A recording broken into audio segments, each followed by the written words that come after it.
Por la mañana el timbre sonó temprano. Era el doctor Méndez, pareciendo agitado. «Tenemos una pista sobre Lucas», anunció tan pronto como entró. Un portero de hotel en Monterrey reconoció su foto en el noticiero. Aparentemente él y Amanda se registraron anoche bajo nombres falsos. «¿Monterrey?», preguntó Eduardo sorprendido. «¿Por qué irían allá?» «No estoy seguro, pero la policía está en camino. Con suerte serán detenidos en las próximas horas». La noticia trajo un pequeño alivio, pero algo aún me incomodaba. «Monterrey no tiene sentido», observé. «Si estuvieran realmente huyendo, irían más lejos. Tal vez incluso intentarían salir del país». El doctor Méndez frunció el ceño considerando mi observación. «Usted tiene razón. Parece una elección extraña para quien está fugitivo. A menos que...» Eduardo comenzó, entonces se detuvo abruptamente, como si una idea perturbadora hubiera ocurrido. «A menos que qué», insistí.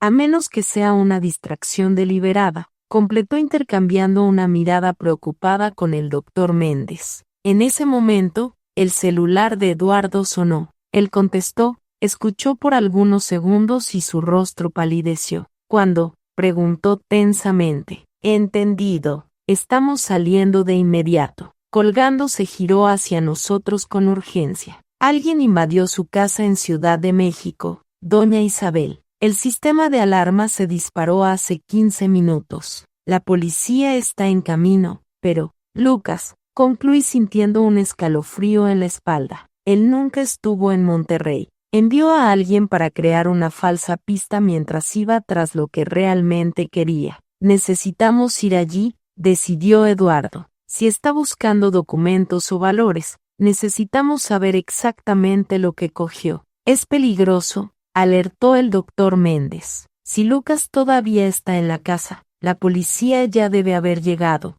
argumentó Eduardo. «Y necesitamos evaluar los daños, ver lo que buscaba». A regañadientes, el doctor Méndez estuvo de acuerdo y en 20 minutos estábamos en el coche dirigiéndonos a mi casa, un lugar que yo no veía desde aquella fatídica ida a la playa, que parecía haber ocurrido hace una eternidad, aunque hubiera sido solo hace unos días. Al acercarnos a la calle familiar, vi 2 patrullas de policía estacionadas frente a mi casa. El pequeño jardín que yo cuidaba con tanto cariño parecía intacto, pero la puerta principal estaba visiblemente dañada. Un policía nos abordó cuando salimos del coche. «La casa fue invadida», explicó. «La alarma asustó al invasor que huyó antes de nuestra llegada, pero causó bastante daño allá adentro. Parece que buscaba algo específico». Entrando en la casa, me quedé chocada con lo que vi. Cajones volteados, armarios abiertos, documentos esparcidos por el suelo. Mi santuario,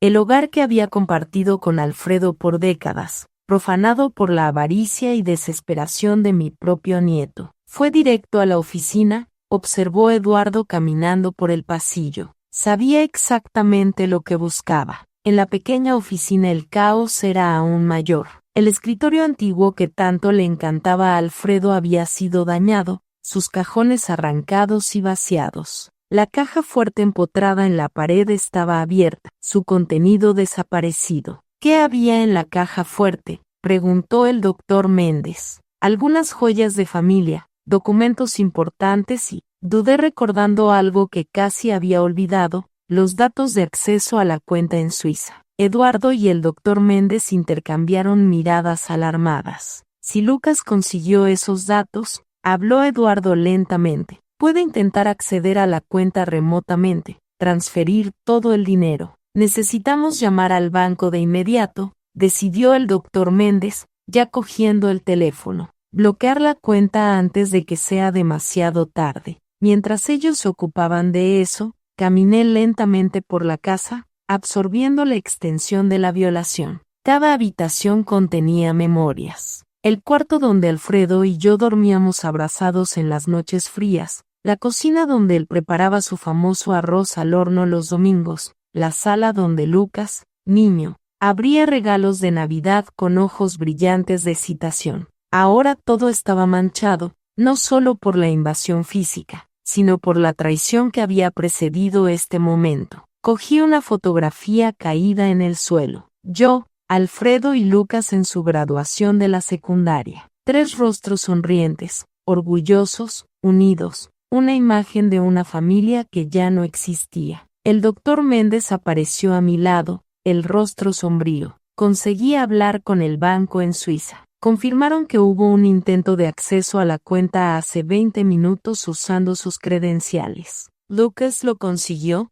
No. El banco bloqueó el intento por venir de una IP no reconocida. Tienen protocolos rigurosos para cuentas de ese tamaño, pero ahora implementaron un bloqueo total. Nadie podrá acceder a la cuenta hasta que usted comparezca personalmente a la agencia en Suiza. Suspiré parcialmente aliviada. Al menos no consiguió el dinero, pero ahora está más desesperado que nunca, observó Eduardo uniéndose a nosotros, y sabe que su última esperanza de pagar las deudas acaba de desaparecer. Un policía se acercó sosteniendo su radio. Señora Rodríguez, acabamos de recibir una información importante. Un vehículo registrado a nombre de Lucas Rodríguez fue avistado en la carretera hacia San Miguel de Allende hace cerca de 1 hora. La mención de San Miguel de Allende hizo que mi corazón se disparara. La casa de veraneo, la propiedad que tenía tanto valor sentimental para mí y Alfredo, está yendo a la casa de San Miguel,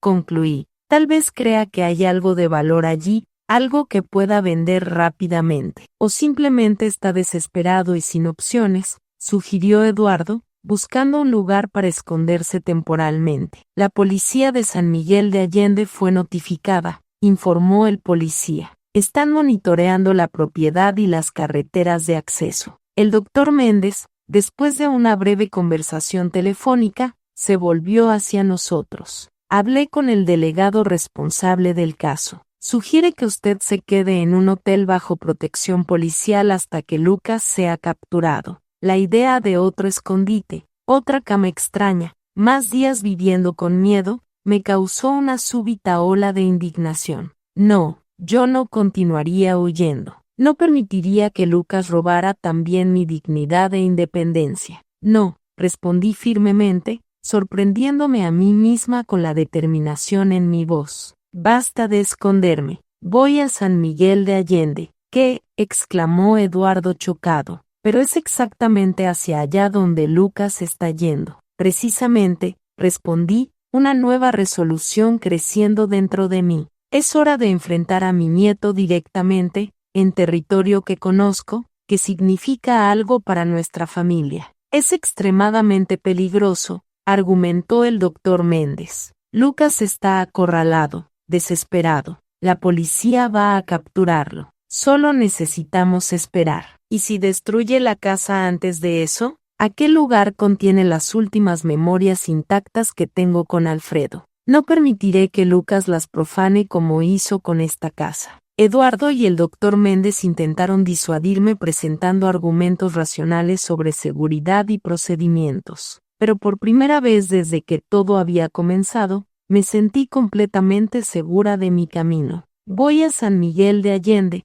repetí con finalidad. ¿Conocen ustedes? La policía ya está allí. Estaré segura, pero necesito estar presente. Necesito ver esto terminar con mis propios ojos. Tras más argumentos, finalmente estuvieron de acuerdo con la condición de que yo estuviera estrictamente bajo supervisión policial y no intentara confrontar a Lucas personalmente. Acepté los términos, aunque en mi interior sabía que cuando llegara el momento haría lo que mi corazón determinara. 3 horas después, nuestro coche subía a las carreteras sinuosas de la sierra en dirección a San Miguel de Allende. El paisaje era bellamente incongruente con el drama que estábamos viviendo. Montañas verdes bajo un cielo azul cristalino, el aire cada vez más fresco a medida que ganábamos altitud. La policía confirmó que el coche de Lucas está en la ciudad, informó Eduardo después de recibir una llamada, pero aún no localizaron exactamente dónde está. Está en la casa, respondí con una certeza que no podía explicar.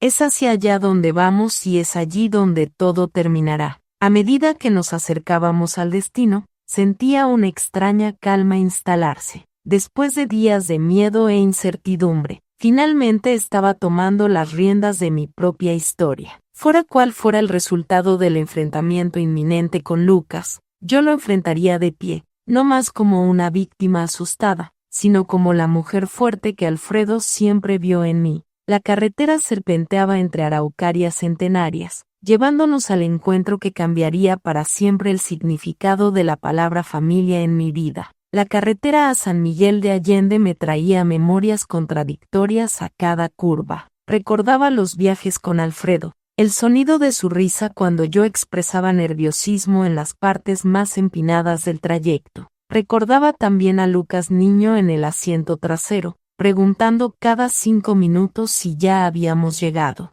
Tantos recuerdos felices, ahora manchados por lo que estaba por venir. Doña Isabel, habló Eduardo interrumpiendo mis pensamientos. La policía estableció un perímetro alrededor de la casa. Confirmaron que hay alguien allá dentro, probablemente Lucas. ¿Quieren que paremos en el puesto avanzado que montaron a 2 kilómetros de la propiedad? Asentí silenciosamente. A cada minuto que pasaba, la realidad de la situación se hacía más clara y dolorosa. Mi nieto estaba acorralado, acosado como un animal herido. Y los animales heridos son impredecibles. En el puesto policial improvisado, una furgoneta estacionada en el arcén de la carretera, fuimos recibidos por el teniente Ribeiro, un hombre de mediana edad con expresión seria y postura que evidenciaba sus años de experiencia. Señora Rodríguez, me saludó formalmente. Tenemos la situación bajo control. Su casa está rodeada. Identificamos a 2 individuos en el interior.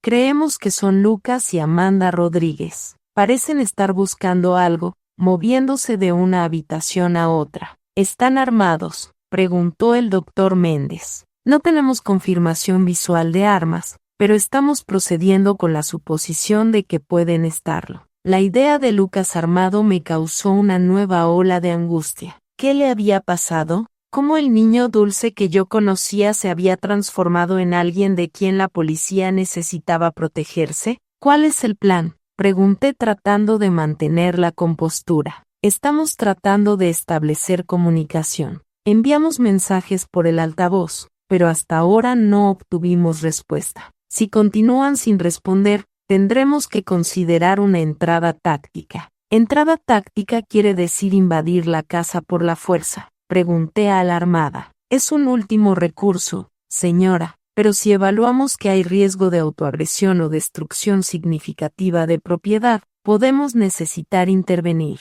La idea de policías armados invadiendo la casa que Alfredo y yo habíamos elegido como nuestro refugio de paz me era insoportable. Y la posibilidad de que Lucas reaccionara violentamente, siendo herido o peor. No, tenía que haber otra solución. Déjenme hablar con él, propuse súbitamente. De ninguna manera, respondieron Eduardo y el doctor Méndez casi al unísono. Es muy arriesgado, completó el teniente. Su nieto está mentalmente inestable y desesperado. No podemos permitir que la señora se exponga a ese peligro. Él no me hará daño, argumenté, aunque una voz interior cuestionaba esa certeza. Conozco a Lucas desde que nació. Sé cómo hablar con él. Con todo respeto, señora, el teniente respondió pacientemente. El Lucas que usted conocía planeó envenenarla y falsificar su muerte en un accidente. No podemos confiar en ninguna previsibilidad de comportamiento en este momento. Sus palabras eran verdaderas, pero aún así algo dentro de mí insistía en que yo necesitaba intentarlo. No solo por Lucas, sino por mí misma, por algún cierre que tuviera sentido en medio de toda esta locura. Teniente,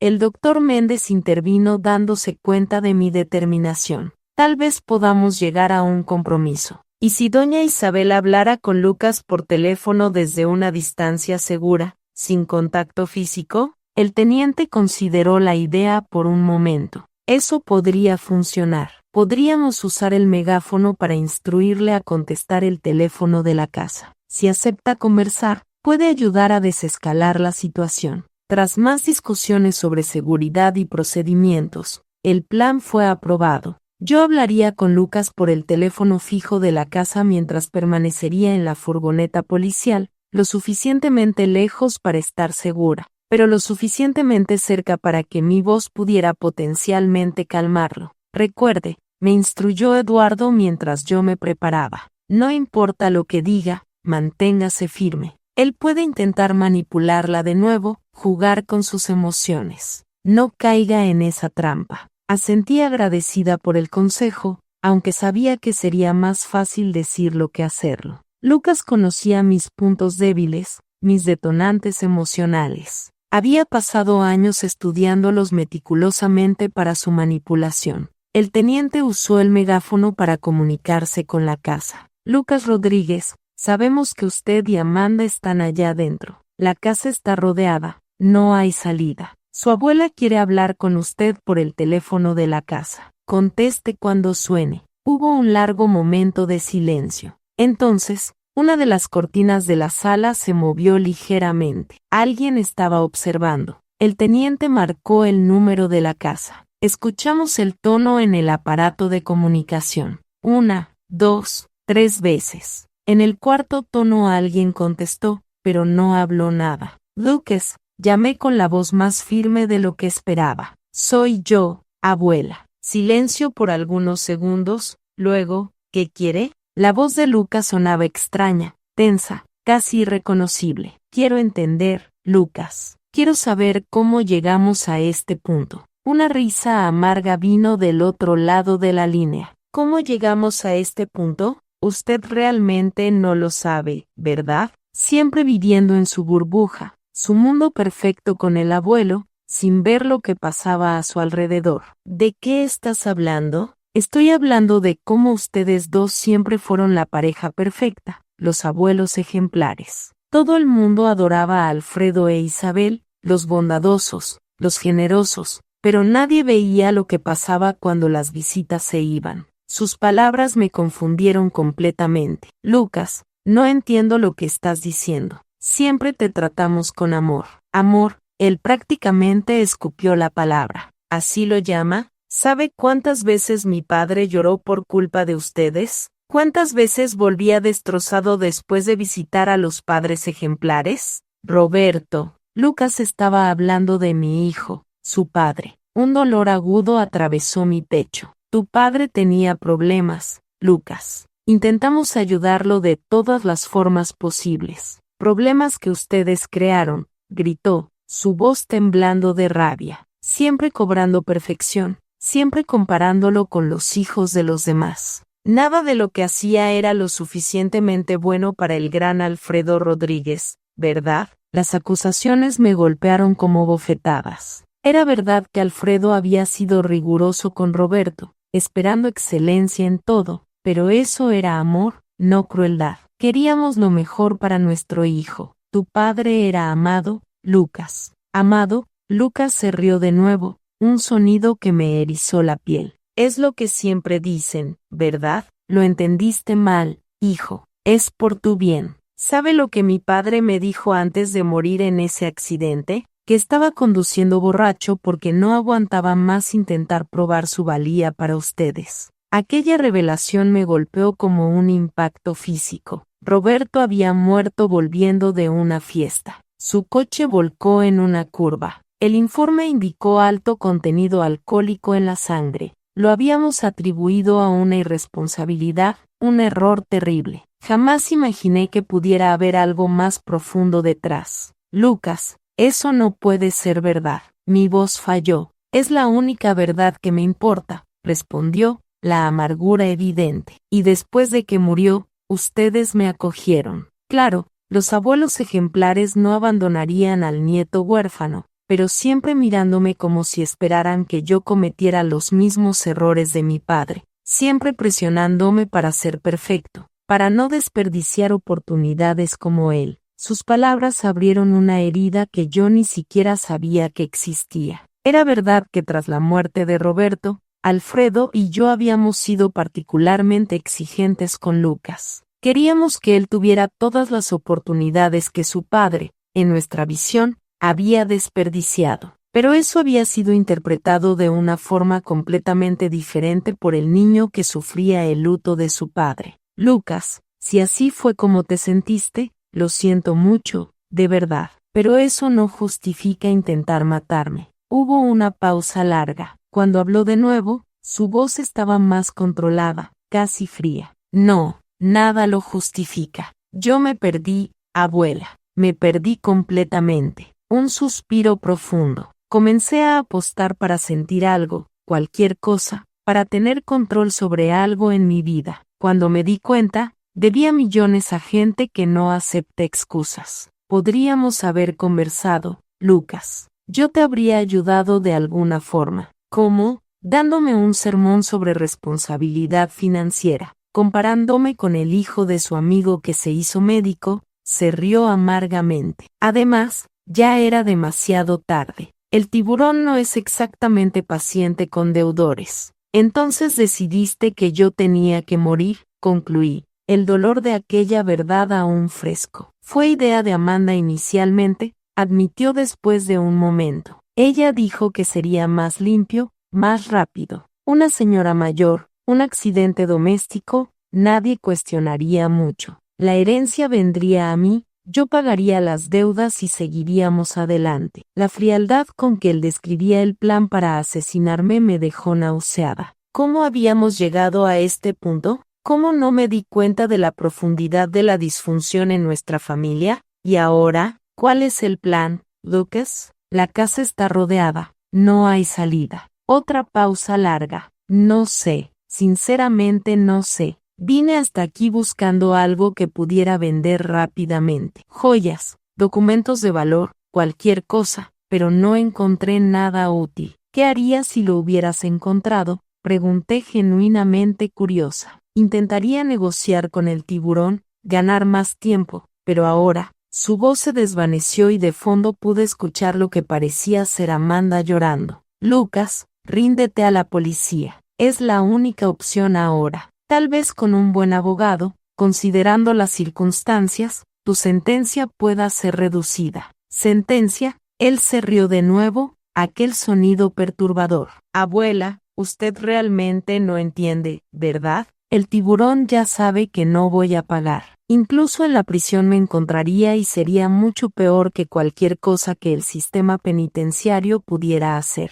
Un escalofrío recorrió mi espalda al darme cuenta de la gravedad de la situación. Lucas no solo estaba huyendo de la policía, sino de criminales que no jugarían según las reglas de la ley y el orden. Podemos protegerte, ofrecí, aunque sin mucha convicción. ¿Testigo protegido? Para eso yo tendría que entregar al tiburón, lo que sería básicamente firmar mi sentencia de muerte. Suspiró profundamente. No hay salida, abuela. Yo lo arruiné todo completamente. Algo en el tono de su voz me alarmó. Era resignación, pero con un trazo de finalidad que me aterrorizó. Lucas, ¿qué estás pensando hacer? Estoy cansado, abuela. Muy cansado de huir, de mentir, de fingir que soy alguien que no soy. Lucas, escúchame. No hagas nada impulsivo. ¿Podemos resolver esto juntos? ¿Juntos? Preguntó, y por un momento escuché al niño inseguro que había sido. Para mí, Lucas, respondí firmemente. Incluso después de todo, aún eres hijo de mi hijo. Aún llevo conmigo los recuerdos del niño que fuiste, del amor que compartimos. Hubo un silencio prolongado. Miré al teniente que me hizo señas para que siguiera hablando, que lo mantuviera involucrado. Piensa en tu padre, Lucas, continué. Si lo que dices es verdad, si Roberto realmente se sentía inadecuado, no repitas su mismo error. No elijas un camino sin retorno. Usted no entiende, murmuró. Entonces, ayúdame a entender. Ven a la puerta sin armas y conversemos cara a cara como familia, con todas nuestras fallas. Escuché la respiración pesada de Lucas del otro lado. Entonces, algo inesperado. ¿Usted realmente vendría aquí después de todo? Sí, respondí sin dudar, ignorando las miradas alarmadas de Eduardo y del teniente. Si dejas las armas a un lado,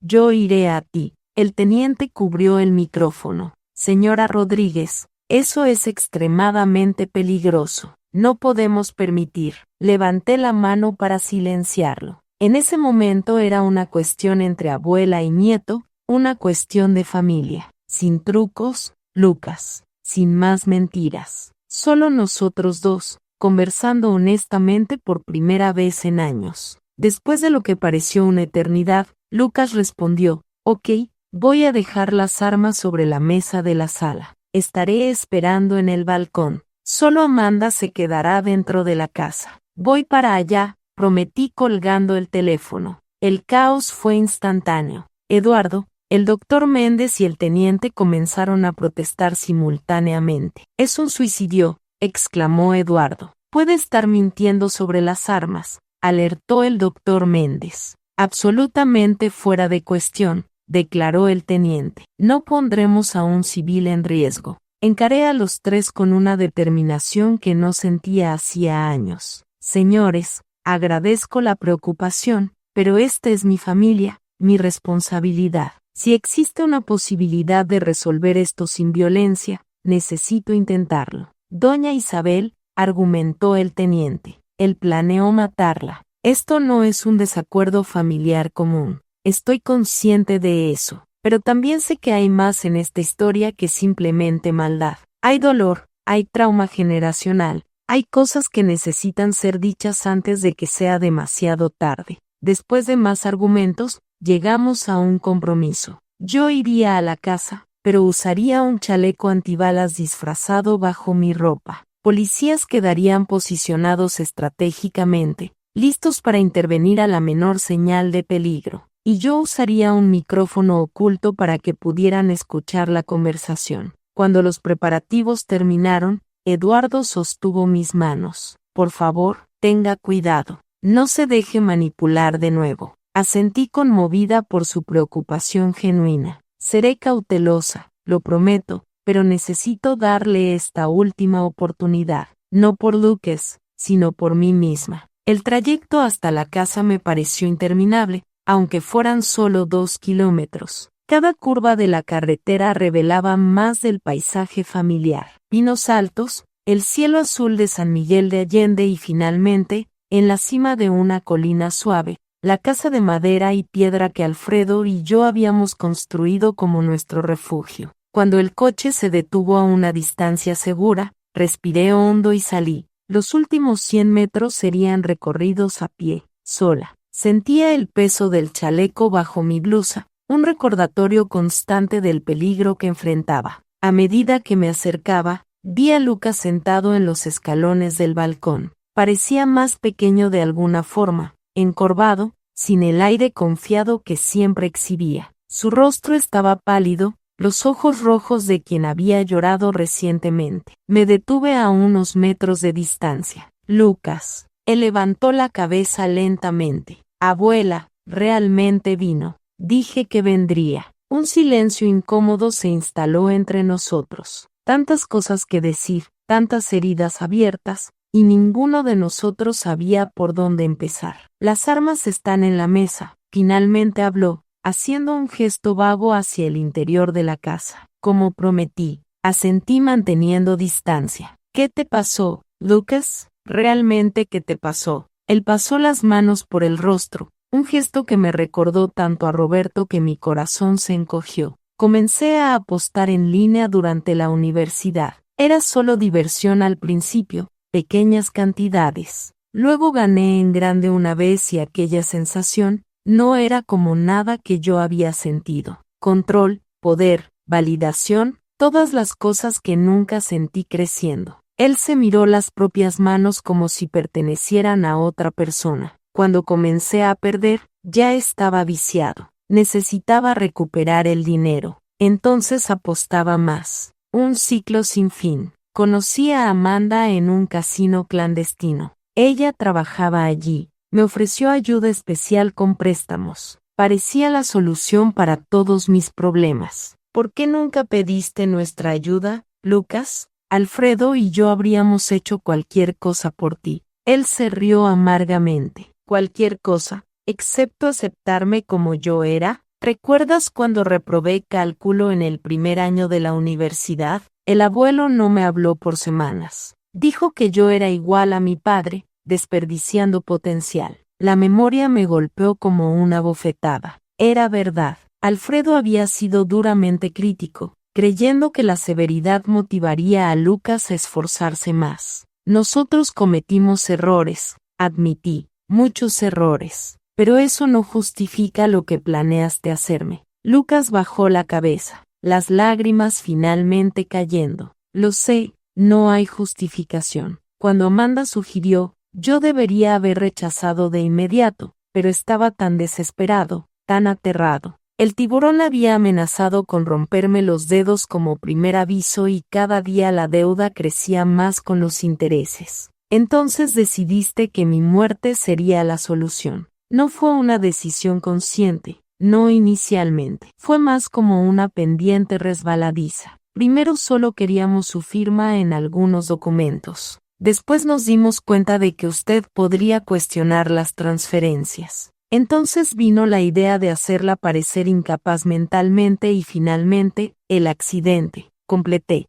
Él asintió incapaz de repetir la palabra. Realmente conseguimos información financiera también, añadió Eduardo mostrando más papeles. Lucas debe exactamente 1.870.000 pesos a un prestamista conocido como el Tiburón. El plazo final para el pago es en 2 semanas. Coincidentemente el mismo periodo en que él planeaba su accidente doméstico. ¿Cómo descubrieron todo esto tan rápido?, pregunté impresionada a pesar del horror. He estado monitoreando las actividades de Lucas durante semanas, admitió Eduardo. Inicialmente por las irregularidades en la empresa. Cuando me di cuenta de que usted estaba en peligro, intensifiqué la investigación. Tengo algunos contactos que, bueno, digamos que saben cómo obtener información. El doctor Méndez carraspeó como si prefiriera no saber los detalles. Lo importante es que tenemos pruebas suficientes para iniciar procesos civiles y criminales,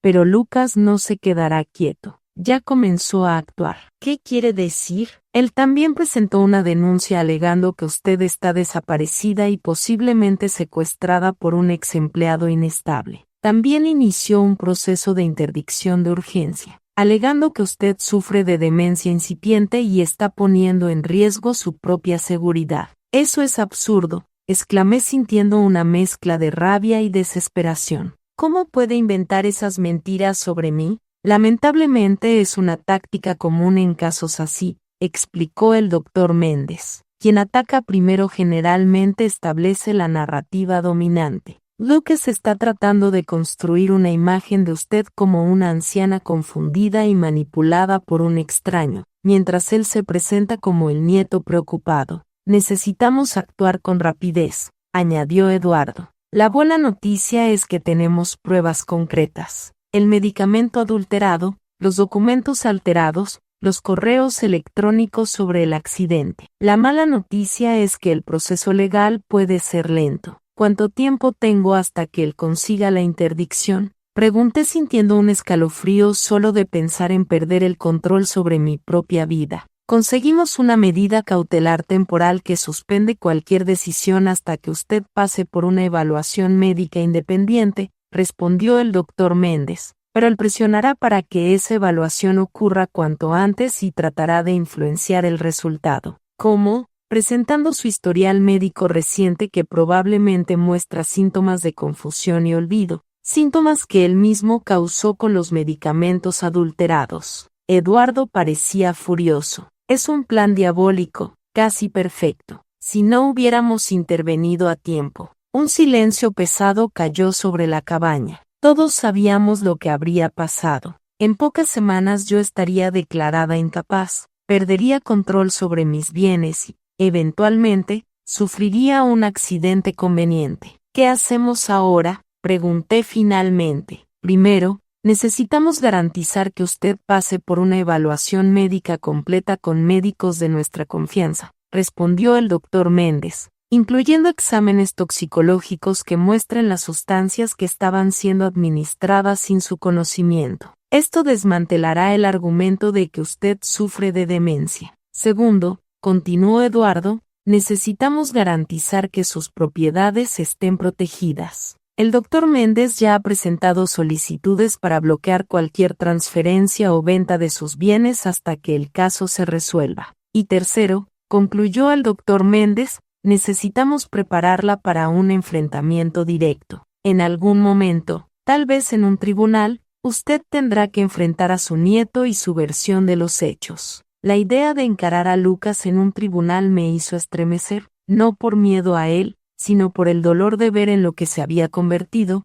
de admitir públicamente que mi propio nieto, el hijo de mi hijo, había planeado mi muerte por dinero. Hay otra cosa que ustedes necesitan saber, confesé, decidiendo que era hora de total honestidad. No conté todo sobre mi patrimonio. Hay una cuenta en el extranjero que Alfredo abrió años atrás, cerca de $1 millón en un banco suizo. Lucas no sabe de eso. Eduardo y el doctor Méndez intercambiaron miradas sorprendidas. ¿Por qué no mencionó esto antes?, preguntó el abogado. Porque no estoy segura de si lo declaré correctamente en la declaración de impuestos todos estos años, admití, avergonzada. Alfredo se encargaba de eso. Después de que él falleció, continué solo declarando los rendimientos nacionales. El doctor Méndez suspiró profundamente. Esto complica las cosas. Si Lucas descubre esta cuenta durante el proceso,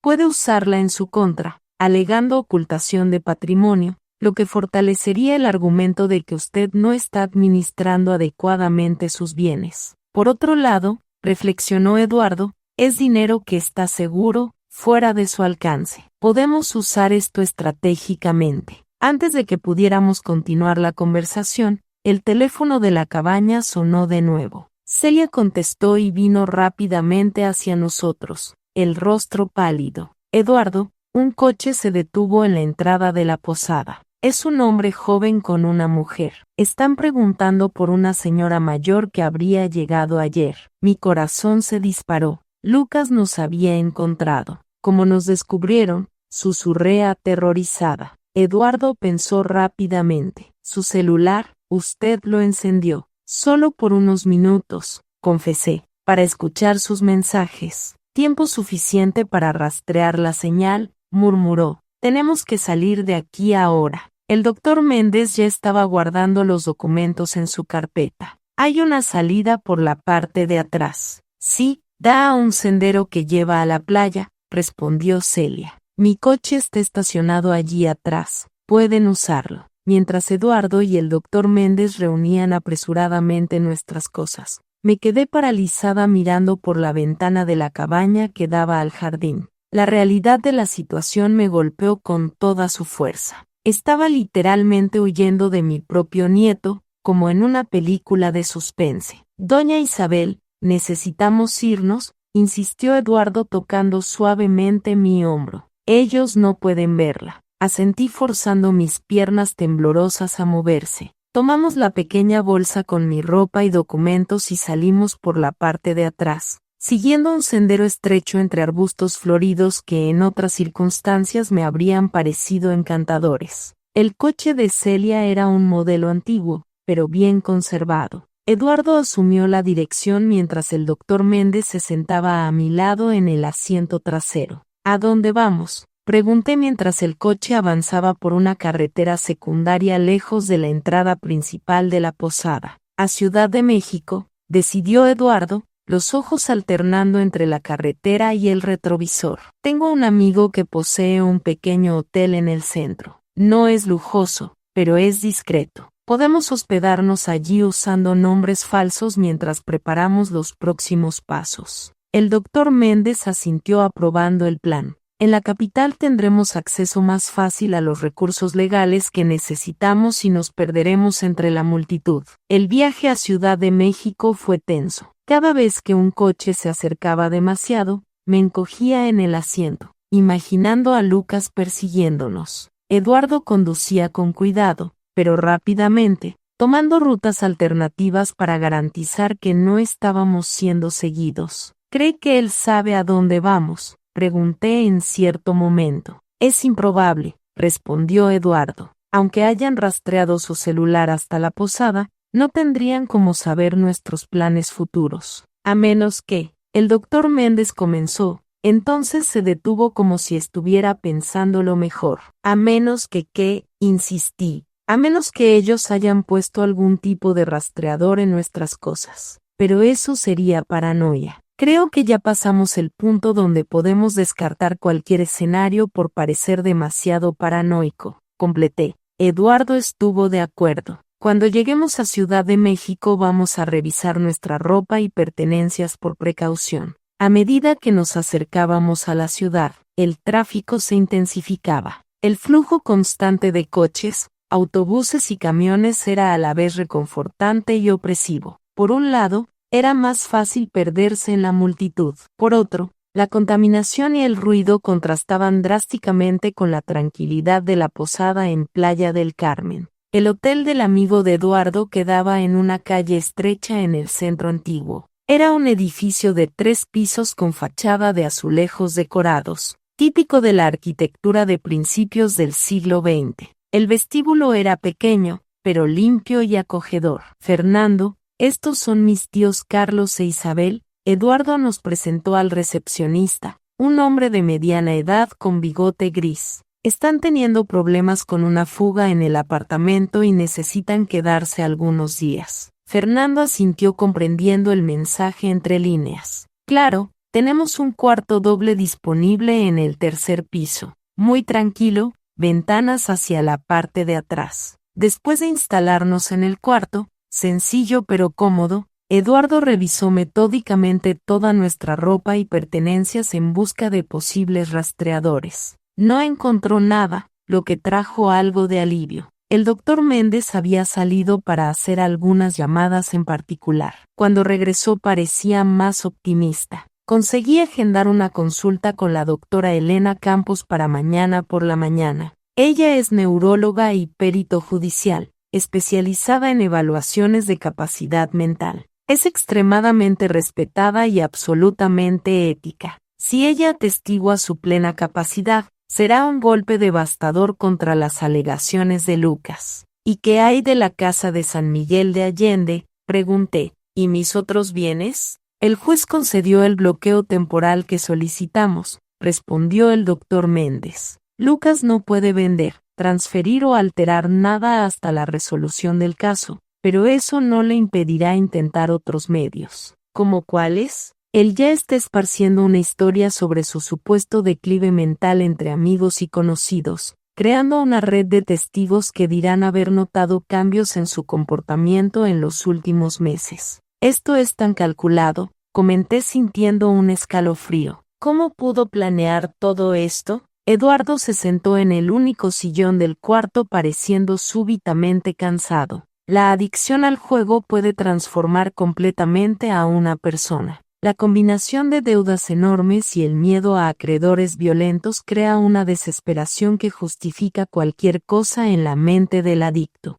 Su observación me hizo pensar en Lucas de una forma diferente, no como el monstruo calculador que había planeado mi muerte, sino como alguien enfermo, consumido por una adicción que había destruido su sentido moral. No disminuía la gravedad de sus acciones, pero tal vez explicaba cómo mi dulce nieto se había transformado en una persona capaz de tal crueldad. ¿Qué pasaría si? Dudé considerando una idea que había surgido. ¿Y si simplemente pagara sus deudas con la cuenta en Suiza? Podría liquidar lo que debe y tal vez. No, respondieron Eduardo y el doctor Méndez al unísono con una firmeza que me sorprendió. Sería la peor decisión posible, explicó el doctor Méndez pacientemente. Primero, porque legitimaría su comportamiento. Segundo, porque no resolvería el problema fundamental, la adicción. En pocos meses estaría endeudado de nuevo y usted tendría menos recursos para protegerse. Y tercero, añadió Eduardo, esos acreedores son depredadores. Si descubren que usted pagó una deuda de ese tamaño, no la dejarán en paz. Usted se convertirá en un objetivo. Asentí reconociendo la sabiduría del consejo, pero mi corazón de abuela aún dolía. A pesar de todo, todavía era difícil aceptar que Lucas había cruzado un punto sin retorno. Descanse un poco, sugirió el doctor Méndez revisando su reloj.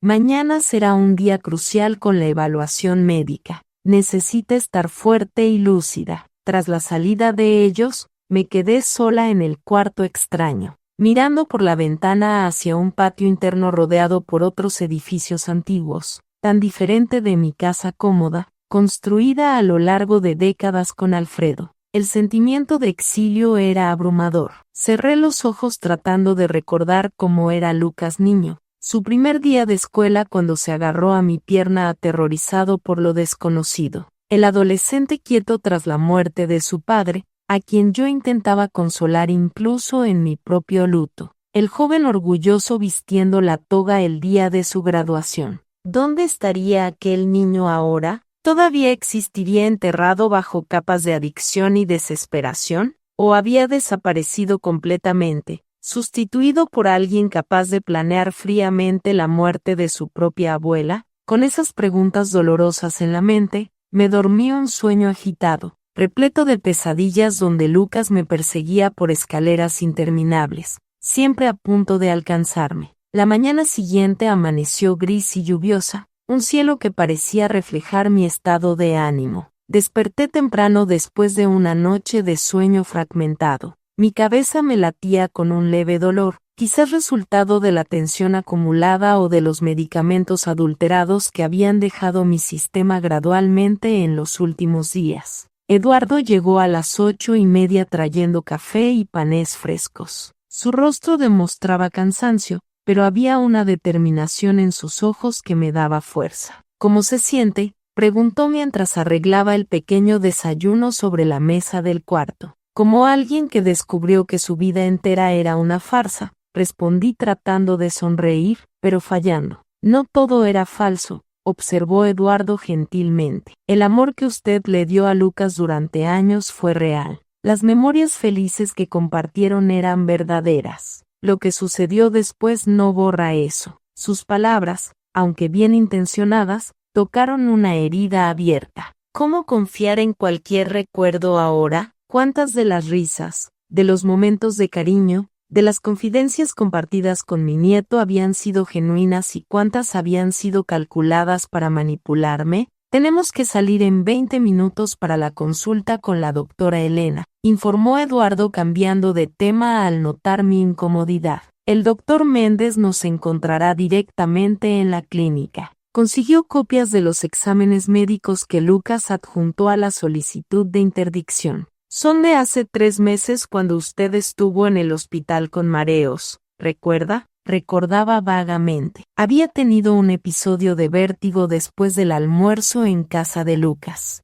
En su momento lo atribuía al calor y al cansancio. Ahora me daba cuenta de que probablemente ya estaban empezando a drogarme. En esos exámenes ya había señales de algunas sustancias inusuales en su organismo, continuó Eduardo. Lucas usó los resultados para alegar que usted ya presentaba síntomas de declive cognitivo hace meses. Pero la doctora Elena sabrá interpretar correctamente lo que estaba sucediendo. La clínica de la doctora Elena quedaba en un barrio elegante de Ciudad de México, en un edificio moderno de fachada espejada. Al entrar en la recepción elegante, con sillones de cuero y una fuente decorativa, me sentí fuera de lugar en mi ropa sencilla e improvisada. El doctor Méndez ya nos esperaba, conversando en voz baja con una mujer alta y elegante de aproximadamente 50 años, cabello gris corto y gafas de montura fina. Su bata blanca impecable contrastaba con un collar colorido artesanal que le daba un aire accesible a pesar de la postura formal.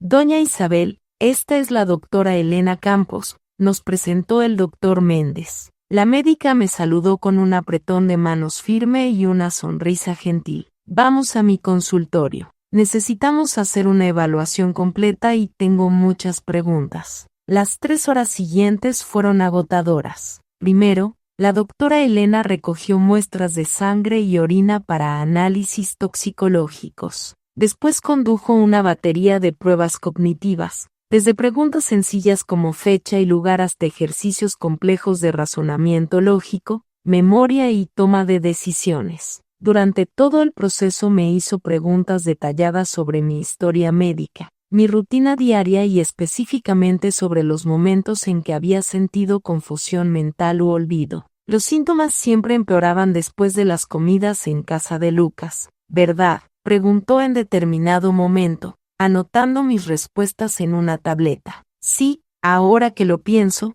especialmente después del té de la noche que él insistía en preparar. Decía que tenía hierbas calmantes que me ayudarían a dormir mejor. ¿Y cuándo fue la primera vez que notó estos episodios de confusión? Intenté recordar con precisión. Creo que comenzó hace unos 3 meses, después de que firmé lo que Lucas llamó actualización del testamento. La doctora Elena intercambió una mirada significativa con el doctor Méndez. Esto coincide con los primeros exámenes que muestran trazas de benzodiazepinas en su organismo. Al final de la evaluación, la doctora Elena se quitó las gafas y me miró directamente. Doña Isabel, con base en todas las pruebas que realicé hoy, puedo afirmar categóricamente que usted no presenta ningún signo de demencia, Alzheimer o cualquier otra condición neurodegenerativa. Su capacidad cognitiva es absolutamente compatible con su edad, con desempeño por encima del promedio en varias pruebas. De hecho,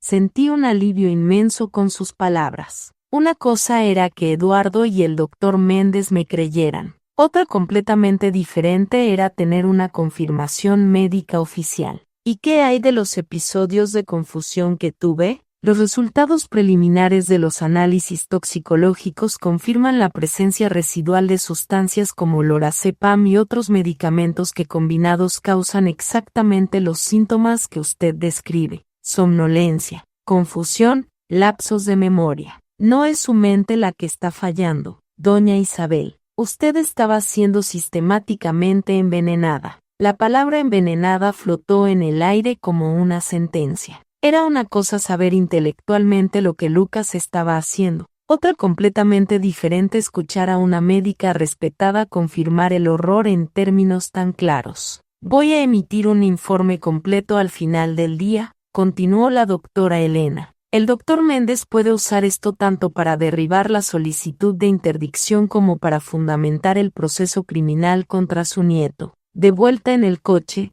después de la consulta, me permití llorar por primera vez desde que habíamos huido de la posada. No eran lágrimas de miedo o autocompasión, sino de una tristeza profunda por lo que Lucas se había convertido y por lo que había hecho con nuestra relación. ¿Qué pasa ahora?, pregunté cuando finalmente me calmé. Ahora contraatacamos, respondió el doctor Méndez con firmeza. Con el informe de la doctora Elena, no solo derribamos la solicitud de interdicción, sino que invertimos el juego. Vamos a interponer acciones criminales por intento de homicidio, fraude documental, administración de sustancias nocivas sin consentimiento y estafa. ¿Cuánto tiempo hasta que esto se resuelva? El doctor Méndez dudó. Los procesos criminales pueden llevar meses, a veces años, pero la parte civil relacionada con la protección de sus bienes y la anulación de los documentos fraudulentos puede resolverse más rápidamente,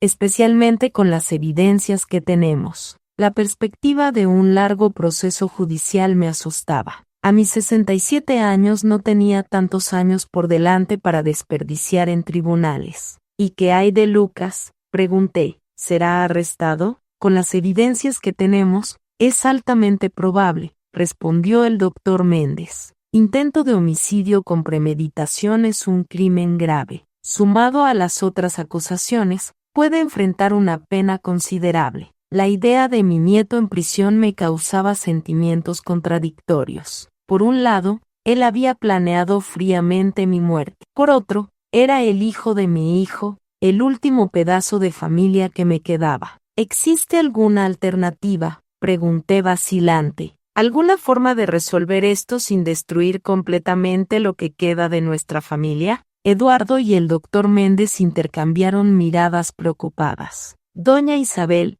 comenzó Eduardo gentilmente. Entiendo su deseo de preservar los lazos familiares, pero necesito ser muy claro. Lucas sobrepasó todos los límites posibles. No fue solo un fraude financiero o una manipulación emocional. Él estaba literalmente planeando su muerte. Estoy de acuerdo con Eduardo, añadió el doctor Méndez. Nuestra principal preocupación tiene que ser su seguridad. Lucas demostró que está dispuesto a todo para conseguir su patrimonio. Incluso si usted decide no continuar con las acusaciones criminales, aún necesitamos garantizar que él no tenga más acceso a usted o a sus bienes. Asentí lentamente, reconociendo la sabiduría en sus palabras, pero mi corazón de abuela continuaba dividido. Era difícil conciliar al niño que yo había criado con el hombre que había planeado mi muerte. Cuando llegamos al hotel, Fernando, el recepcionista, vino apresuradamente en nuestra dirección,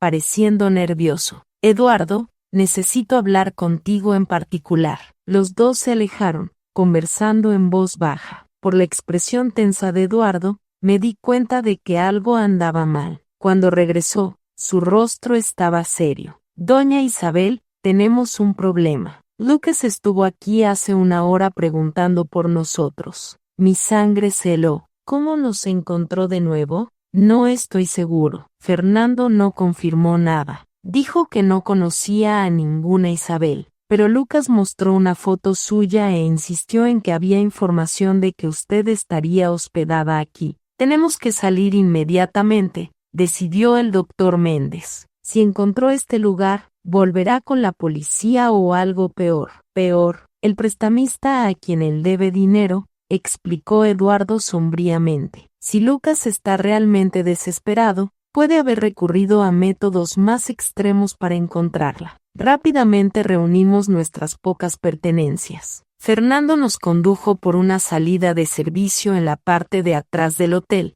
evitando el vestíbulo principal. ¿A dónde vamos ahora?, pregunté mientras entrábamos en el coche de Eduardo estacionado en una calle lateral. A mi apartamento, decidió Eduardo. No es grande, pero tiene seguridad en el edificio y es el último lugar donde Lucas pensaría en buscar. Mientras cruzábamos la ciudad congestionada, miré por la ventana a la gente en las aceras, siguiendo sus vidas normales. Como mi existencia había cambiado tan drásticamente en pocos días. De una viuda tranquila visitando al nieto en la playa a una fugitiva, escondiéndose de su propia sangre, durmiendo en lugares extraños, temiendo por su vida. El apartamento de Eduardo quedaba en un barrio de clase media, en un edificio de apariencia común, pero con portero y cámaras de seguridad. Era pequeño y organizado, con una decoración minimalista que combinaba con su personalidad práctica. No es mucho, pero estamos seguros aquí, dijo mostrándome el cuarto de huéspedes, un cubículo con solo una cama individual y un pequeño armario. El doctor Méndez había salido para entregar personalmente el informe de la doctora Elena al juez responsable del caso. Quiero garantizar que no haya ningún extravío de documentos, explicó antes de partir. Sentada en la pequeña sala de Eduardo, exhausta física y emocionalmente, pregunté algo que me había estado incomodando. ¿Por qué está haciendo todo esto por mí? Arriesgando su empleo, su seguridad, abriendo su casa a una extraña. Eduardo detuvo lo que estaba haciendo y se sentó en el sofá frente a mí. Sus ojos reflejaban una mezcla de determinación y tristeza. Porque hace 6 años mi propia abuela pasó por algo similar, respondió con voz baja. Mi tío, el hijo mayor de ella, hizo casi lo mismo. Manipuló documentos, convenció a todos de que ella estaba senil, asumió control de todo. Cuando finalmente lo descubrimos,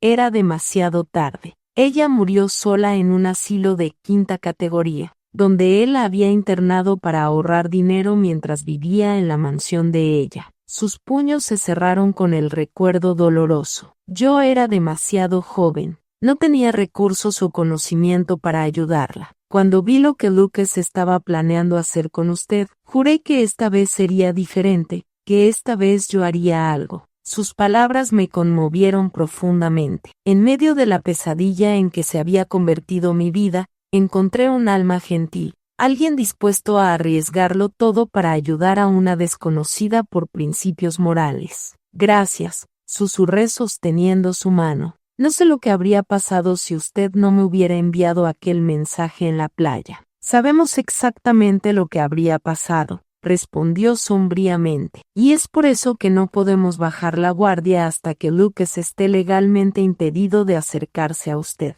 El teléfono de Eduardo sonó. Era el doctor Méndez con noticias. El juez recibió el informe y suspendió inmediatamente el proceso de interdicción, informó sonando triunfante. Mejor aún, Emitió una orden judicial prohibiendo a Lucas acercarse a doña Isabel o a cualquiera de sus propiedades. La policía ya fue notificada. Era una victoria importante, pero todos sabíamos que no significaba el fin de la batalla. Lucas aún estaba desesperado, endeudado y peligroso, y ahora más acorralado que nunca. ¿Y qué hay del proceso criminal?, pregunté. El delegado agendó su declaración para mañana por la mañana, respondió el doctor Méndez. Con sus declaraciones y todas las evidencias que reunimos, deben emitir una orden de arresto para Lucas y Amanda al final del día. La perspectiva de ver a mi nieto arrestado aún me causaba un profundo malestar, pero ahora entendía que era necesario, no solo para mi seguridad, sino también para impedirle perjudicar a otras personas. Aquella noche, Eduardo reforzó la seguridad del apartamento, revisando 2 veces todas las cerraduras e instalando un dispositivo de alarma portátil en la puerta. El doctor Méndez se había ido, pero prometió volver a la mañana siguiente con noticias. ¿Cree que estamos seguros aquí?, pregunté mientras Eduardo preparaba un té en la pequeña cocina. Creo que sí, respondió, aunque podía notar vacilación en su voz. Lucas no conoce esta dirección y el edificio tiene portero 24 horas. Sin embargo, viendo mi expresión preocupada, añadió, pero tal vez sea prudente pensar en un lugar aún más seguro. Tengo un amigo que posee una granja en las afueras de la ciudad. Podríamos ir allí mañana hasta que Lucas sea capturado. Asentí agradecida por su preocupación, pero al mismo tiempo cansada de huir.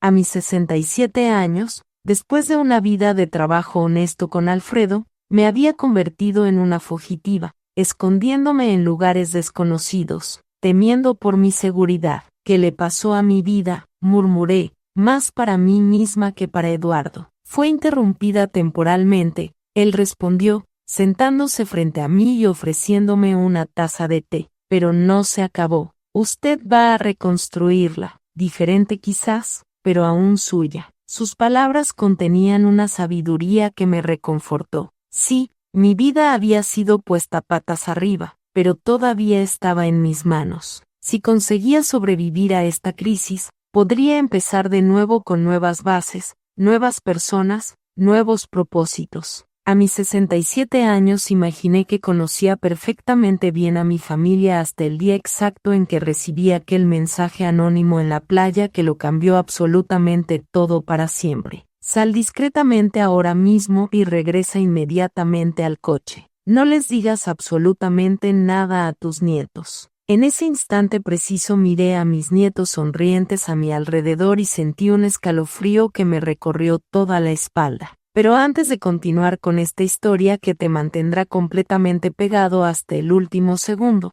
asegúrate de estar ya suscrito al canal y escribe en los comentarios desde donde estás viendo este video. Nos encanta profundamente saber hasta dónde llegan nuestras historias de vida real. Mi nombre es María Isabel Rodríguez. Tengo exactamente 67 años de edad y mi vida cambió por completo en una tarde soleada de verano. Era enero de 2024, un domingo particularmente caluroso en la playa de Cancún. Tras 2 años completos de luto profundo por la pérdida devastadora de mi esposo Alfredo, finalmente había aceptado la insistente invitación de mi nieto Lucas para pasar un fin de semana completo con él y su esposa Amanda en su apartamento lujoso cerca de la orilla del mar. Abuela, tienes que salir urgentemente de esa casa. Ya hace mucho tiempo que el abuelo se fue para siempre, me había dicho Lucas durante su última visita con esa sonrisa encantadora que siempre usaba cuando quería convencerme de algo desde que era un niño pequeño. Lucas, mi único nieto querido, tenía 29 años y parecía estar prosperando extraordinariamente. Graduado en Administración de Empresas. Tenía un empleo bien remunerado en una empresa prestigiosa de inversiones. Conducía un coche completamente nuevo y siempre hablaba animadamente sobre oportunidades de negocios millonarias. Yo sentía un orgullo genuino por él, especialmente considerando que mi hijo Roberto había fallecido trágicamente en un accidente de coche cuando Lucas tenía apenas 15 años de edad. Había criado al niño junto con Alfredo en los años siguientes y verlo tan exitoso me daba la sensación profunda de que a pesar de todas las pérdidas devastadoras había hecho algo correctamente bien. Aquella tarde de domingo estábamos sentados cómodamente bajo una sombrilla azul grande. Lucas y Amanda conversaban animadamente sobre algún viaje exótico que planeaban mientras yo observaba tranquilamente a las familias felices en la playa. Sentía una extraña mezcla de contento genuino y melancolía profunda. Era bueno estar allí, pero cada momento feliz también traía el dolor punzante de la ausencia eterna de Alfredo. Fue entonces cuando mi celular vibró insistentemente. Eran las 3:22 de la tarde exactamente. Un mensaje de un número completamente desconocido apareció en la pantalla. No confíes en ellos para nada. Necesito hablar con usted urgentemente. Estoy en el kiosco Estrella de Mar, exactamente 100 metros a su derecha. Venga completamente sola. Su vida y su fortuna dependen absolutamente de esto. Mi corazón se disparó violentamente. ¿Quién enviaría un mensaje tan perturbador? Por un momento pensé en mostrárselo inmediatamente a Lucas, pero algo profundo me hizo dudar. El mensaje mencionaba específicamente: no confíes en ellos. ¿Sería coincidencia? Miré a mi nieto y a su esposa, que continuaban su conversación como si absolutamente nada hubiera pasado. El celular vibró de nuevo con otro mensaje. Señora Isabel, es sobre su testamento y la casa en San Miguel de Allende. Por favor, venga de inmediato. No mencione este mensaje bajo ninguna circunstancia. Aquello me heló completamente la sangre. Nadie más que la familia sabía sobre la casa en San Miguel de Allende. Era una propiedad extremadamente valiosa que Alfredo y yo habíamos comprado como inversión años atrás, mencionada solamente en nuestro testamento. ¿Cómo sabía este extraño misterioso? Me duele un poco la cabeza, mentí levantándome lentamente. Creo que voy a caminar un poco por la orilla para respirar aire fresco. ¿Quiere que la acompañe, abuela?, preguntó Lucas inmediatamente, levantándose con preocupación aparente. No es necesario, querido. Fue mucho sol. Solo quiero estirar las piernas y comprar agua. Vuelvo en unos minutos. Caminé en la dirección indicada, mis pasos vacilantes en la arena caliente. Cada paso me alejaba de la seguridad familiar y me acercaba peligrosamente a lo desconocido. ¿Estaría siendo imprudente? A mis 67 años siempre me consideré una mujer cautelosa y sensata, pero algo en aquel mensaje había activado una alarma interior que no pude ignorar. El kiosco Estrella de Mar era un establecimiento sencillo de madera pintada de azul con algunas mesas de plástico dispuestas en la arena. Un hombre de mediana edad, cabello gris y gafas oscuras estaba sentado solo en una mesa de la esquina, observando atentamente mi aproximación. Cuando nuestras miradas se cruzaron, me hizo un leve asentimiento con la cabeza. Con el corazón latiendo fuertemente, me senté frente a él. Señora Isabel, dijo en voz extremadamente baja, mi nombre es Eduardo Martínez. Soy contador y trabajo en la oficina que administra las inversiones de su nieto Lucas. ¿Cómo sabe sobre mi casa en San Miguel?, pregunté directamente, aún desconfiada, porque su nieto ha estado haciendo muchas preguntas sobre ella en las últimas semanas y sobre todos sus bienes en realidad. ¿Él tiene acceso a los documentos del testamento que usted firmó hace 2 meses? Aquella pregunta me golpeó como un puñetazo al estómago. Sí, había firmado una actualización de mi testamento recientemente a pedido insistente de Lucas. Él había insistido en que necesitaba modernizar mis documentos tras la muerte de Alfredo. ¿Cómo sabe eso?, murmuré sintiendo un escalofrío recorriendo mi cuerpo. Eduardo miró cuidadosamente a su alrededor antes de continuar.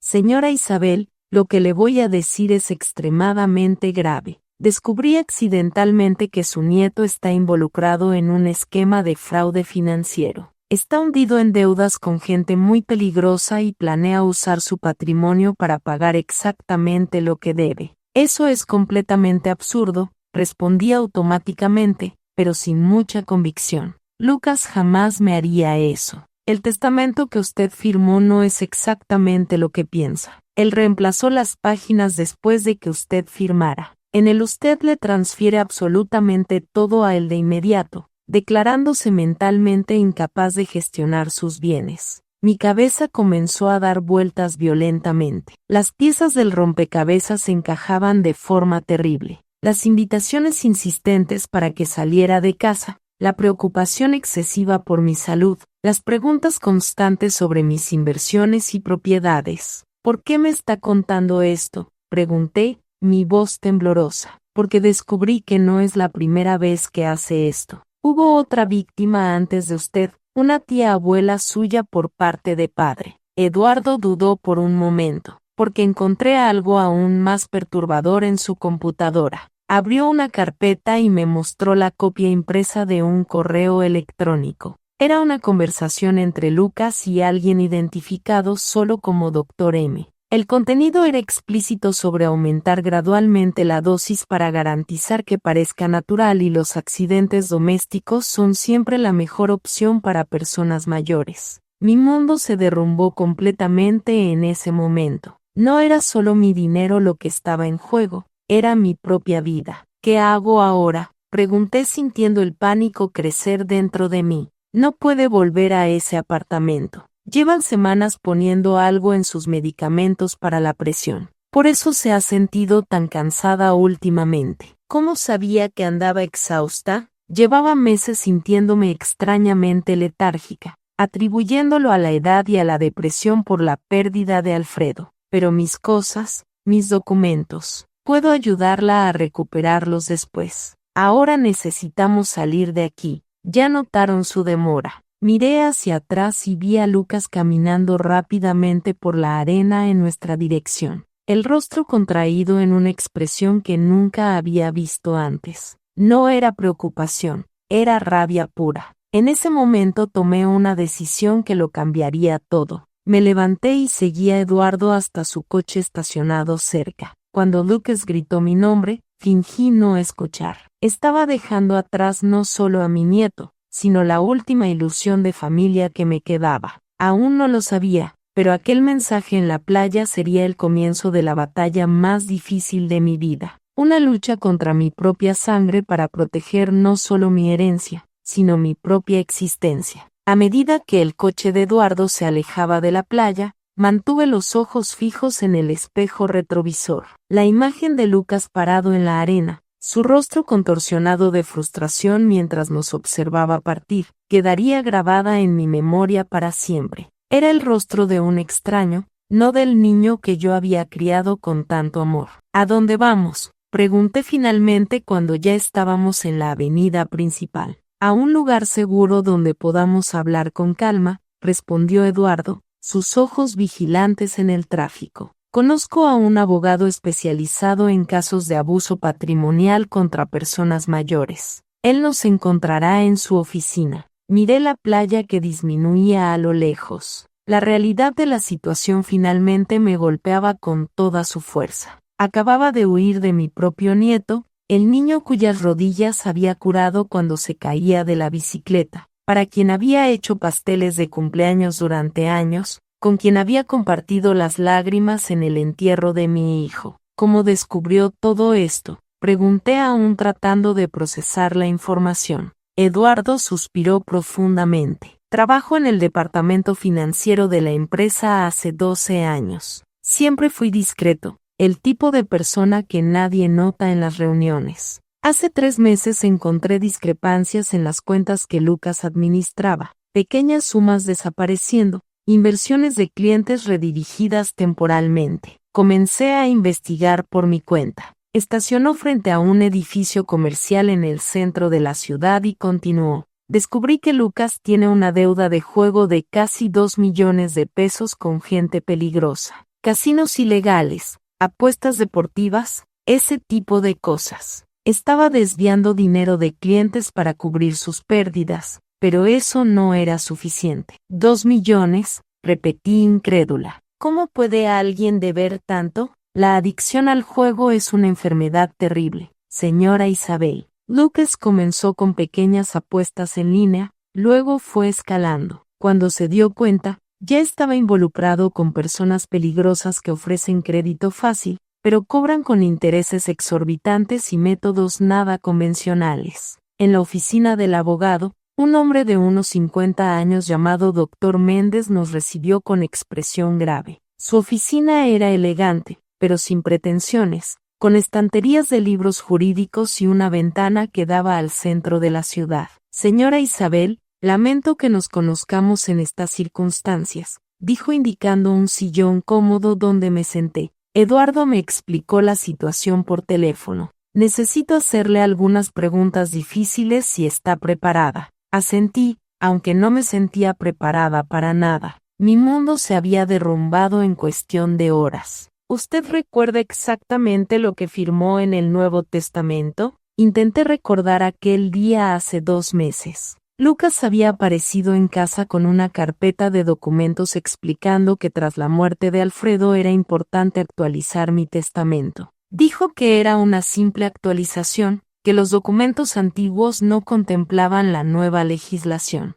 Había varias páginas. Firmé donde él indicó. El doctor Méndez intercambió una mirada significativa con Eduardo. ¿Y usted recuerda si las páginas estaban numeradas? ¿Si había algún sello oficial o marca de agua? Cerré los ojos tratando de visualizar el documento. No estoy segura. Confié en él. Es mi nieto. Mi voz se quebró en la última frase. El dolor de la traición era casi físico. ¿Usted ha sentido síntomas inusuales recientemente? Somnolencia excesiva, confusión mental, lapsos de memoria más allá de lo normal para su edad. Fue cuando las piezas comenzaron a encajar de forma aún más aterradora. Sí, he dormido mucho. A veces paso el día entero somnolienta. Lucas decía que era depresión por la muerte de Alfredo. Él comenzó a preparar mi té todas las noches. Decía que tenía hierbas calmantes. El doctor Méndez tomó notas rápidas. Necesitamos hacer un examen toxicológico de inmediato, dijo. Eduardo tiene las copias de aquellos correos electrónicos. Eduardo abrió su carpeta y sacó más documentos impresos. Uno de ellos tenía una lista de medicamentos con nombres que yo no reconocía. Benzodiazepinas, murmuró el doctor Méndez al examinar la lista, combinadas con otros sedantes. La intención era clara, disminuir gradualmente su capacidad cognitiva,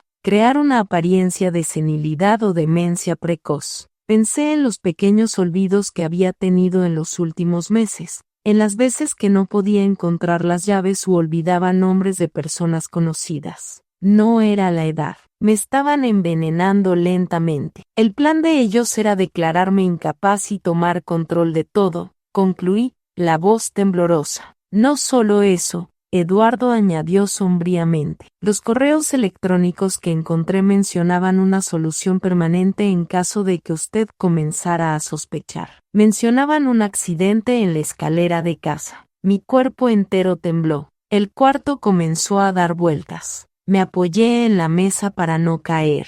Mi propio nieto, susurré, el hijo de mi hijo. ¿Cómo pudo él? El doctor Méndez me dio un vaso de agua y esperó a que me recuperara. Lamentablemente vemos casos así con frecuencia creciente. La cuestión ahora es cómo protegerla y recuperar el control de sus bienes. Primero, necesitamos garantizar su seguridad física. No puedo volver a casa, ¿verdad?, pregunté, aunque ya sabía la respuesta. De ninguna manera. Lucas seguramente volverá allí y estará furioso. Tenemos que asumir que es peligroso en este momento. Pero, ¿dónde voy a quedarme? No tengo otros parientes cercanos. El doctor Méndez intercambió otra mirada con Eduardo. Tengo una hermana que administra una posada en Playa del Carmen, ofreció Eduardo. Es un lugar discreto. Fuera de temporada está prácticamente vacío. ¿Usted estaría segura allí hasta que resolvamos esta situación? La idea de esconderme como una fugitiva a mis 67 años era absurda,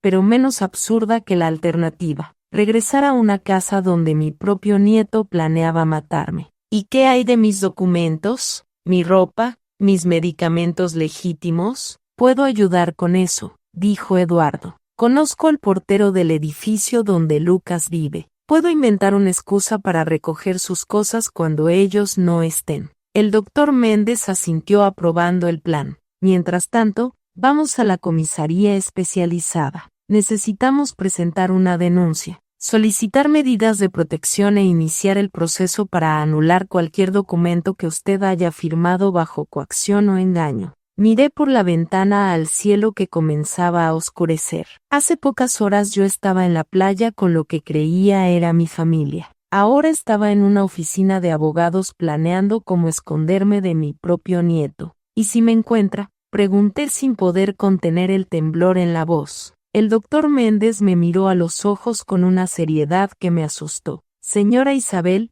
no podemos subestimar la gravedad de la situación. Su nieto le debe 2 millones a gente peligrosa. La única forma de que pague esa deuda es con su patrimonio. Si usted desaparece ahora, él se pondrá desesperado. La gente desesperada hace cosas terribles. Es mi nieto, repetí, como si eso pudiera cambiar algo. En este momento es alguien que planeaba su asesinato, respondió Eduardo con firmeza. Tenemos pruebas de eso. No pude contener las lágrimas. Pensé en Lucas niño, corriendo por la casa pidiéndome que contara historias antes de dormir. El adolescente callado tras la muerte de su padre, a quien yo intentaba consolar incluso en mi propio luto. El joven del que tanto me enorgullecía cuando entró a la universidad. ¿Dónde estaba ese niño? ¿Había sido solo una ilusión? Cuando salimos de la oficina, ya estaba oscuro. Eduardo condujo cuidadosamente por las calles concurridas de Cancún, siempre revisando el retrovisor para garantizar que no estábamos siendo seguidos. Me sentía como un personaje en una de esas películas de suspense que a Alfredo le encantaba ver, excepto que esta era mi vida real. Mi celular sonó varias veces durante el trayecto. Era Lucas. Cada llamada no contestada hacía que mi corazón se encogiera. En el sexto intento llegó un mensaje de texto.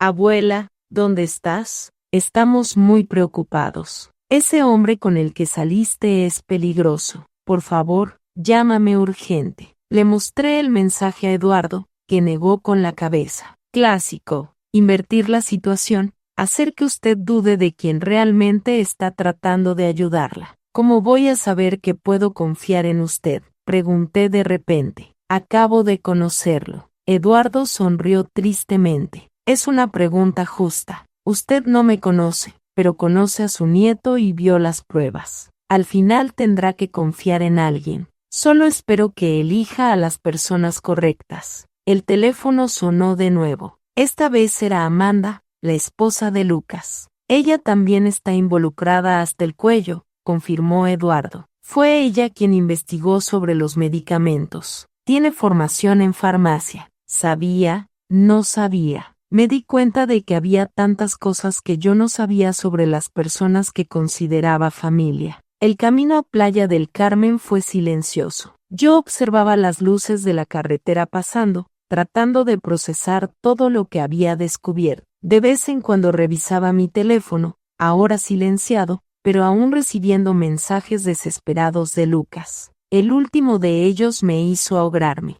Abuela, acabo de pasar por tu casa para ver si habías vuelto. La puerta estaba abierta y hay cosas fuera de lugar. Creo que alguien entró. Estoy muy preocupado por ti. Por favor, llámame. Él fue a mi casa, le dije a Eduardo mostrándole el mensaje. Probablemente está buscando documentos, certificados de propiedad, cualquier cosa que pueda usar, respondió Eduardo, o plantando evidencias de que usted está confundida, desorientada. Es parte del plan. Llegamos a la posada alrededor de las 10 de la noche. Era un lugar sencillo, pero acogedor, rodeado de árboles y con el sonido del mar de fondo. La hermana de Eduardo, una señora simpática llamada Celia, me recibió con un abrazo cálido, como si ya me conociera desde hace años. Preparé la cabaña del fondo para usted, dijo, guiándome por un camino iluminado por pequeñas luces de jardín. Es la más privada. Nadie sabrá que está aquí. La cabaña era pequeña, pero cómoda, con una cama doble, un baño limpio y un pequeño balcón con vista a un jardín. En mis 67 años de vida, nunca imaginé que estaría escondiéndome en una posada de playa, huyendo de mi propia familia. Mañana temprano iré a la comisaría con el doctor Méndez, explicó Eduardo, y después intentaré recuperar sus cosas en el apartamento de Lucas. Usted se queda aquí con Celia. No conteste el teléfono, no use tarjetas de crédito, no hable con nadie que no seamos nosotros. Cuando finalmente me quedé sola, me senté en la cama y permití que el shock y el dolor finalmente me dominaran por completo. Lloré como no lloraba desde la muerte de Alfredo, quizás más, porque esta vez no estaba llorando solo por una pérdida, sino por una traición que destruía todas mis memorias felices. ¿Qué diría Alfredo si supiera? ¿Qué pensaría mi hijo Roberto si viera en lo que se había convertido su hijo? Acostada en aquella cama extraña, mirando el techo desconocido, me hice una promesa a mí misma. No sería solo una víctima anciana e indefensa. Lucharía con todas mis fuerzas, no solo por mi patrimonio, sino por mi dignidad y por mi vida. Mi nieto había elegido comenzar esta guerra, pero yo sería quien la terminaría. Me desperté sobresaltada con golpes en la puerta. Por un momento me quedé desorientada, sin reconocer el cuarto donde me encontraba. Entonces, las memorias del día anterior volvieron como una avalancha. El mensaje en la playa, la revelación de Eduardo, la fuga desesperada de mi propio nieto. Doña Isabel, soy yo, Celia. Traje el desayuno. Me relajé un poco. Miré el reloj de pulsera. 7:30 de la mañana. Había dormido más de lo que imaginaba posible, considerando las circunstancias. Abrí la puerta y Celia entró trayendo una bandeja con café, pan, queso y frutas. Su sonrisa amable parecía fuera de lugar en la pesadilla en que se había convertido mi vida. ¿Cómo se siente?, preguntó colocando la bandeja sobre la pequeña mesa cerca de la ventana. Como alguien que descubrió que vivió una mentira, respondí sinceramente, sentándome a tomar café. Celia asintió comprensiva. Eduardo me contó lo básico. Siento mucho por lo que está pasando. Sé que las palabras no ayudan mucho en este momento. Mientras comíamos, Celia me explicó que Eduardo había salido temprano para encontrarse con el doctor Méndez en la comisaría. Le pidió que no encendiera el celular ni saliera de la cabaña. Lucas probablemente la está buscando por todas partes. Un escalofrío recorrió mi espalda al pensar en Lucas buscándome, no con preocupación genuina, sino con rabia y desesperación por ver sus planes desmoronándose. ¿Puedo al menos encender la televisión? Necesito algo para distraerme. Claro, respondió Celia encendiendo el pequeño televisor en la esquina del cuarto. Estaré en la recepción si necesita algo. Solo no atienda la puerta a nadie más que a mí o a Eduardo. Tras su salida, me quedé cambiando de canales sin realmente prestar atención a nada. Mi mente estaba repleta de preguntas y dudas. ¿Y si todo fuera un gran malentendido? ¿Y si Eduardo estuviera equivocado? O peor, ¿tuviera sus propias intenciones oscuras? Decidí que necesitaba ver las pruebas por mí misma. Encendí mi celular, ignorando la advertencia de Eduardo. Inmediatamente una inundación de notificaciones apareció. 15 llamadas perdidas de Lucas, 8 de Amanda, 3 mensajes de voz. Con el corazón acelerado, abrí el primer mensaje. Abuela, por el amor de Dios, ¿dónde estás? Ese hombre con el que saliste es un ex empleado que fue despedido por robo. Te está engañando. La policía ya los está buscando a los dos. Llámame. Estoy desesperado. La voz de Lucas sonaba genuinamente preocupada. Por un momento, la duda creció en mí. ¿Se había cometido un error terrible? El segundo mensaje era aún más perturbador. Abuela, acabo de hablar con tu médico. No puedes quedarte sin tus medicamentos. Es peligroso. Estás confundida. No estás pensando con claridad. Ese hombre te está manipulando. Por favor, vuelve a casa. La manipulación era evidente. Lucas estaba jugando con mis miedos, tratando de hacerme dudar de mi propia cordura, exactamente como Eduardo había previsto. El tercer mensaje era diferente. La voz de Lucas estaba más baja, casi un susurro. Abuela, sé que estás con él. Sé lo que te dijo sobre mí. Son mentiras. Pero si no vuelves mañana, voy a tener que tomar medidas. La casa de San Miguel, las inversiones, todo eso es legalmente mío ahora. Tú firmaste. No me obligues a declararte incapaz. Sería un escándalo para la familia. Mi sangre se heló. Ya no era una súplica preocupada, era una amenaza velada,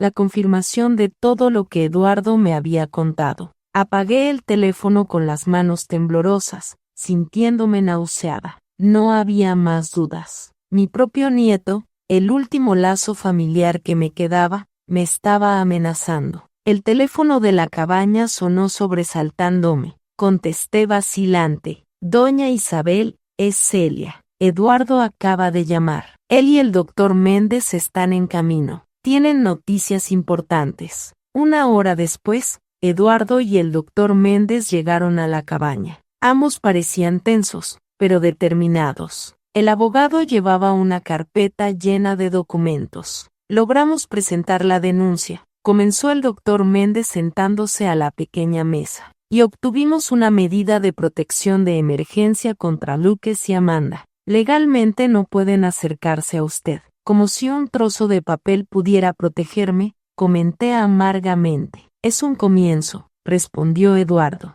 pero tenemos noticias más graves. Pasé por el apartamento de Lucas cuando sabía que no estaría allí. El portero es mi amigo, como mencioné. Logré recuperar algunas de sus cosas, pero también encontré esto. Colocó sobre la mesa una pequeña caja de medicamentos. Este es supuestamente su medicamento para la presión alta. Lo mandé a analizar a toda prisa en un laboratorio particular donde tengo contactos. No es el medicamento que debería ser.